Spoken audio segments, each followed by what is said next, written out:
So, ayan. Hello. I have here the sample problem for plastic centroid. So, this is actually a similar board exam problem. I mean, not totally the board exam problem, but just a similar question. No? So, it is during May 2015 CE board. We have here, due to architectural requirements, a column is of T section as shown, given all of these properties. We have the diameter of bars, dimensions, and then FC prime and then FY. And then we also have the ties. The clear concrete cover will be 40 mm. Assume that for all bars, Fs is equal to Fy. So here in this problem also, we can neglect the concrete area displaced by steel. So we will neglect the concrete area displaced by the steel. So ito, dali lang to. I mean, lahat naman madali. Copy lang muna natin ng figure. Copy. And then, let's paste it here. Cancel na natin ito.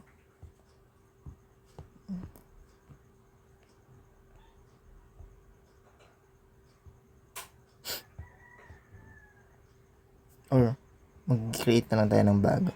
Kopya ko lang to. Wait lang.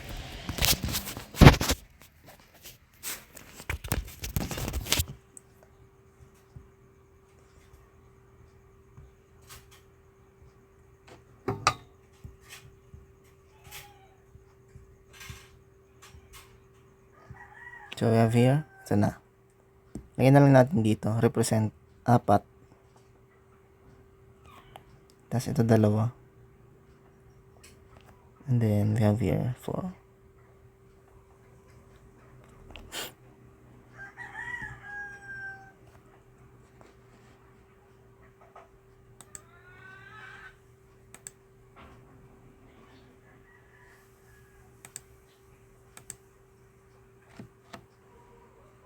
Bale, ito.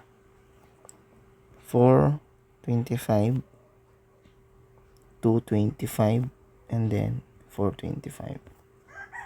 Okay ba yan? Tapos, saglit lang ha. Isa-isayin natin yan. Gulayin natin dito. Tapos, ito yung point 1. So, dito tayo magtatapon lahat, no? So, ito yung reference. Ito, isa-isayin natin. Ito, tawagin natin F1 or the force 1. Still muna. Or, I mean, ito na muna. Sige, pasunod-sunod. So, dito, meron din tayong force nag-a-act sa centroid ng concrete, no? Tawagan natin tong dito na lang sa malayo. Yan. F. Force number 2. Then, we also have here the force F3.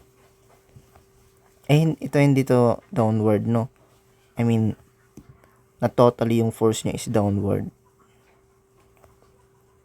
Nilagay ko lang ng arrow.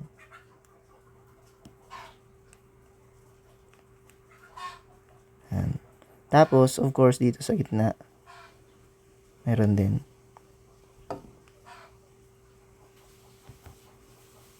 Force number 4. And then lastly, force number 5. Tapos lagyan natin ng dimensions. We have 250 here. 450 here. We also have here 300. And then dito, base number 1, 2, and then 200. Dito na. Okay. So every forces acting on this steel and concrete, we have this moment arm or the distance from the from the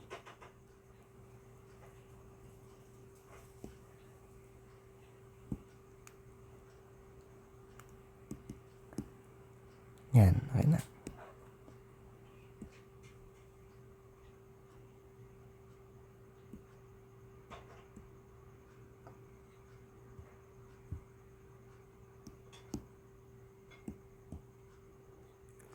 Acting on these steel bars and concrete from this reference point. So from this, we can call this D1 and so on. So ito naman dito. Palitan natin to, pangit. Yan. Palakin ka natin, no? Ay, charot. Ito D2. And then here, we have D3.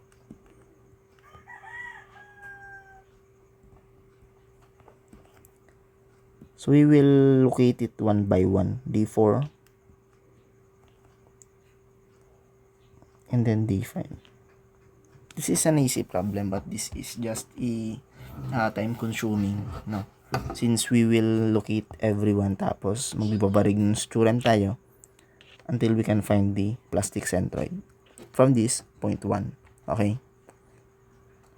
For that, we need to find first the value of the forces. We have the force is equal to stress times area. From the stress is equal to force over area, no? So we'll just manipulating the formulas from the statics. After that, we will solve for the force number 1. Let's change it into black. We have the force number 1. It is a steel. So we have the Fy times the AS. No, all of the steel bars have that formula for the forces.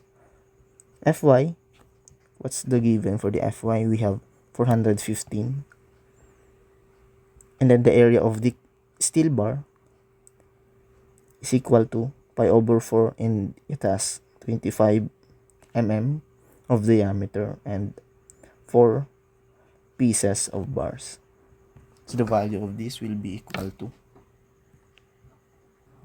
so we have the value of 625 pi. Ay.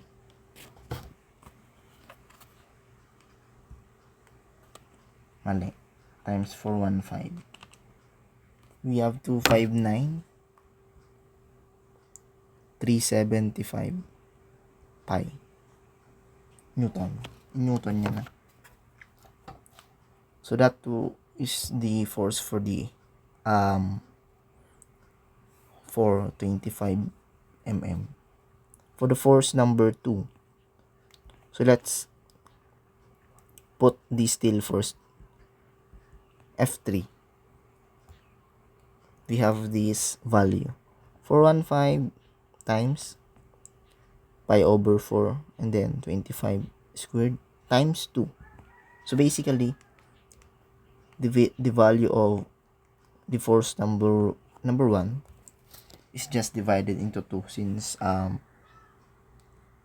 in this area we have 4 pieces, and then in the force number 3 we have 2 pieces only. So divided by 2, we can get for the value of 2593.75 pi over 2 Newton. So this one you can store it in letter A, and this one you can store it in letter B. Since the value of F number 5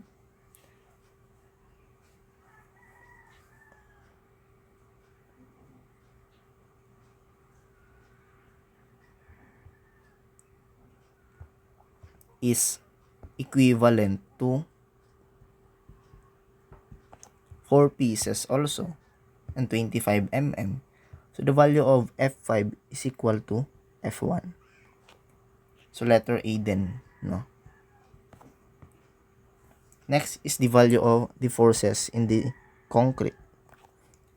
We know that the value of force in the concrete has the stress of the concrete equal to 0.85 FC prime, and then the area of the concrete member. So we have AC 1, since ito we can call it section number 1 and then section number 2. With the value of FC prime that is equal to 0.28, we have 0.85 28 multiplied by the area 250 times the height 200 plus 300 plus 200, we have 700.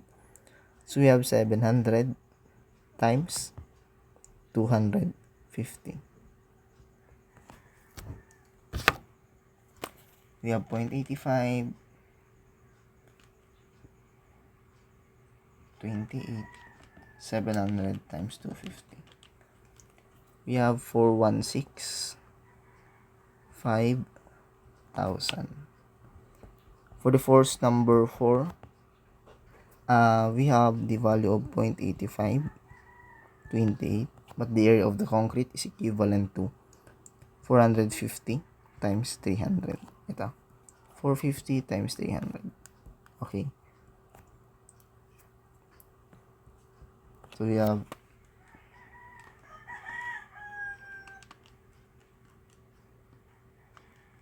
0.85 28 450. Letter D. 321 3,000 total.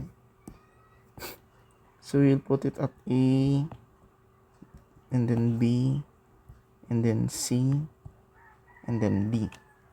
Okay. So all the forces are computed already. So we will compute for the value of the distances from the reference point number 1. No, distances. For the D1, we don't have enough data. I mean, in the figure, we don't have enough data. So, wala silang nilagay ng mga dimensions na automatic na or the clear covering. So, we will analyze it one by one. So, the clear cover, the clear concrete cover, meron na pala, no? 40 mm. So, the 40 mm is just the clear cover mismo. So, meaning, until dito lang siya. Pero, magiging hanggang dito siya kung sinabi sa given na that is an effective cover. But, since it is a clear cover lang, CC, it's just up until the outside face of the stirrups or ties. No. To compute for the value of distance 1, ito na yung distance 1, no? Ito. So, we have the clear cover, CC, which is equivalent to 40, plus the diameter of the ties, which is equivalent to 10. Right? Ito 10. And also, we have this main bar, and that is acting on the center. So, since we have the value of 25 mm for the main bar, we will divide it by 2. So, in this case, our D1 is equivalent to 62.5 mm. Okay. 62.5 mm. For the distance number 2, ito. Distance number 2 will just be acting on the center. So, we will have the value of 250 divided by 2. So equal to 125 mm. For the distance number 3, we have this value of the width here, 250. Since we get the effective cover, which is equivalent to 62.5, you will just be subtracting the 62.5 here, no? Ito, dito sa width. So we have 250 minus 62.5. Minus 62.5. We have 187.5. And then, the distance number 4 is just 250 plus 1/2 of this width. So 250 plus 450 divided by 2 is equivalent to 475. And then lastly, 250 plus 450 minus the effective cover 62.5, we have the value of 450 minus 62.5, 637.5. So we are now complete, no? So next step will be to calculate for the value of the total force, since our formula here is the Varignon's theorem.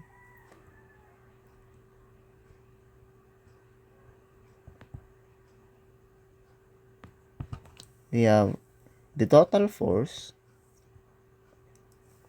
times the x bar, or just this is the distance of the plastic centroid up to the reference point 1.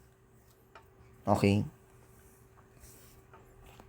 is equivalent to the summation of the forces times its distances. Okay, so isisin natin. First, compute for the value of total force. We have F1 plus F2 plus F3 plus F4 plus F5.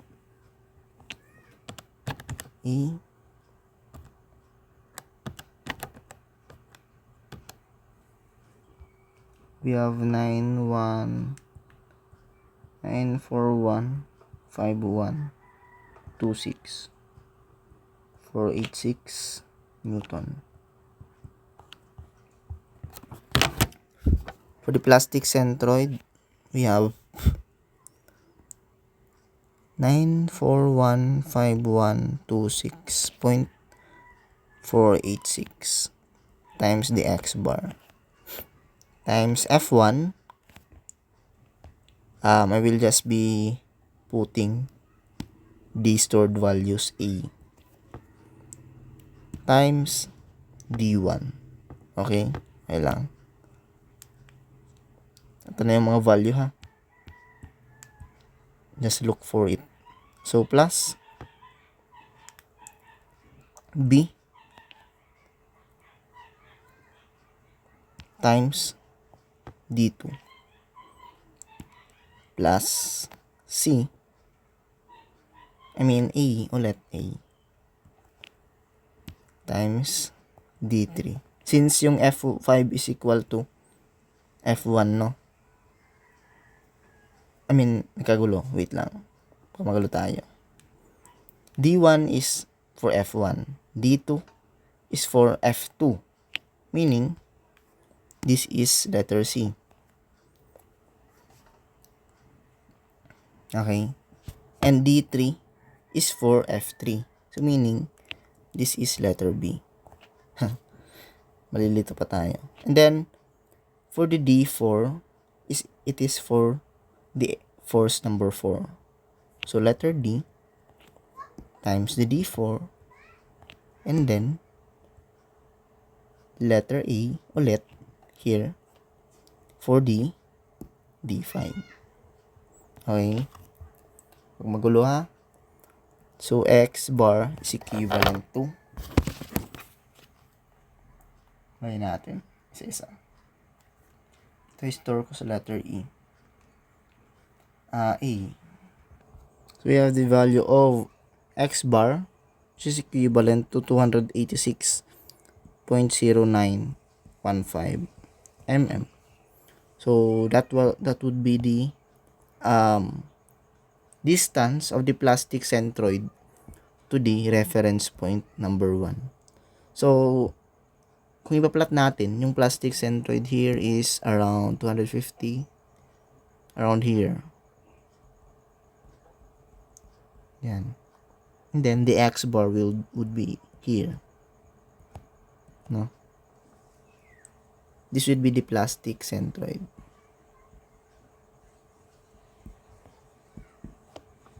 Okay.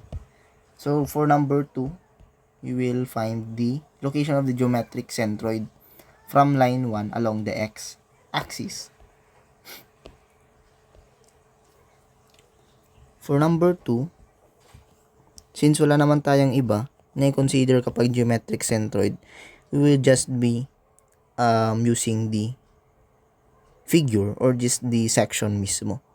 So, for area number 1, we have 250 times 200 plus 300 plus 200, 700, equivalent to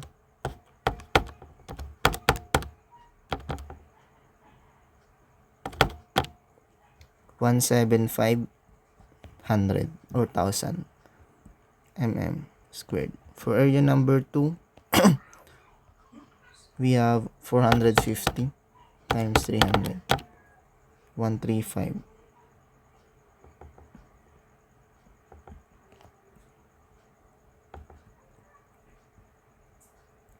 For the total area, we have 310. So, for the area total, for the X bar, we have area total summation of area, distance or X. For the X1, we have yung kalahati lang, same lang, 125. 250 divided by 2 ito. And then for the X2, ito naman, galing dito hanggang dito. Okay. We have 475. So, put the value, area total, X bar, 175 times 125 plus 135 times 475. For the value of X bar, we have 175, 125 plus 135 times 475 divided by 310,000. We have 277.419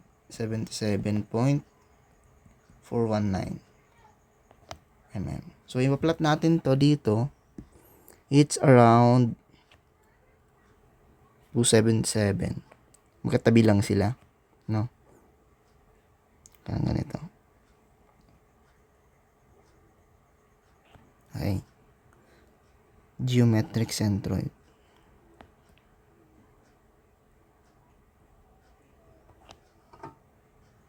For the last number, we have the load. A PU 415 kN acts along the x-axis at 420. From line 1, what is the resulting bending moment? Kn m. So, yung PU is around here. Acting daw dyan na PU. So, kailangan natin ma-solve yung bending moment. Wherein, for number 3, we know that the moment M is equal to the force or the actual force times the centricity. No. So for the MU, you will just be putting ultimate action times the E. Since in our given, meron tayong binigay na PU. So, we know that yung eccentricity natin is the distance of the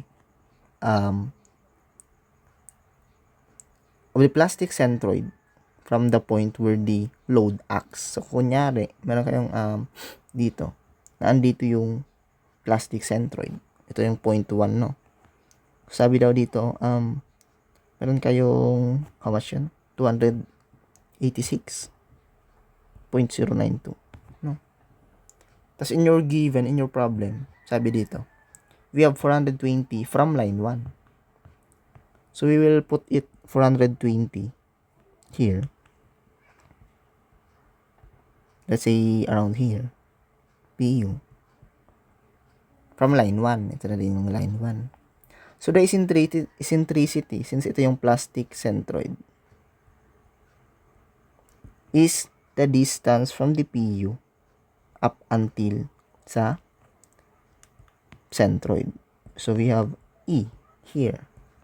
So, to solve for the moment, we will just be putting the PU, which is equivalent to 4155 in kilonewton times the eccentricity. Where yung eccentricity natin is just 420 minus 286.092. Okay. Divided by 1,000, no? To make it in meters. So the value will be 420 divided by 1,000, 286.092. We have 556.388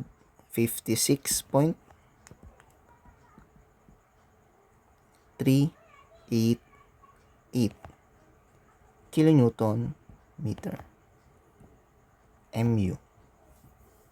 So this would be the final answer for number 3, and this is for number 2. Screenshot. And then ito yung for number 1.